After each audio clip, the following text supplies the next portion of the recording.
క్రీస్తునందున్న ప్రియులకు ప్రేమతో వందనాలు తెలియజేయుచున్నాను. ఈరోజు దేవుడు మనకు చేస్తున్న వాగ్దానం ఏమిటనగా కీర్తనల గ్రంథము 34వ కీర్తన 10వ చరణం.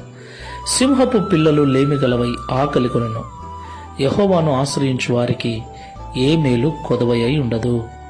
ఆమెన్. నా ప్రియమైన సహోదరి సహోదరులారా, అడవికంతటికి రాజైనటువంటి సింహము అది తలుచుకుంటే ఎంతటి పెద్ద జంతువునైనా చంపి తినగలదు. మరి అలాంటి మృగరాజైనటువంటి సింహపు పిల్లలు ఆకలిగా ఉంటాయా? ఒకవేళ అనుకోని రీతిగా సింహమునకు ఆహారము దొరకక సింహపు పిల్లలు ఆకలి కొంటాయేమో కానీ యెహోవాను ఆశ్రయించిన వారికి ఏమీ తక్కువ చేయనని దేవుడు మాట్లాడుతున్నాడు. ఈ మాటలు వింటున్న ప్రియ సహోదరి సహోదరుడా, యేసుక్రీస్తు ప్రభుల వారిని మనం నమ్ముకున్నాం కదా, యేసుక్రీస్తు ప్రభుల వారి మార్గంలో నడుస్తున్నాం కదా. అయినప్పటికీ ఎన్నో కొరతలు, ఎన్నో ఇబ్బందులు, ఎన్నో రకాల సమస్యలు